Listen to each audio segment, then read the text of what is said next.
Let's get started on assembling your RTA cabinets. First, clear the space and unpack your cabinet kit.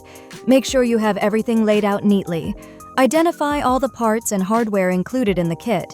Check for any damage before diving in. Now, let's assemble the cabinet box. Start with the sides and bottom. Attach the back panel securely to the box. If your cabinet has a face frame, install it next. Time to hang the doors and drawers. This is where it gets exciting.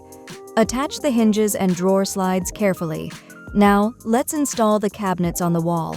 Locate the studs for a secure fit. Use shims to ensure everything is level. Anchor the cabinets properly to avoid any mishaps. Seal the joints between cabinets for a polished look. Watch out for common pitfalls like over-tightening screws. Make sure the faces are aligned and the installation is squared. Take your time with each step. It's all about precision. And there you have it. Your RTA cabinets are ready to shine.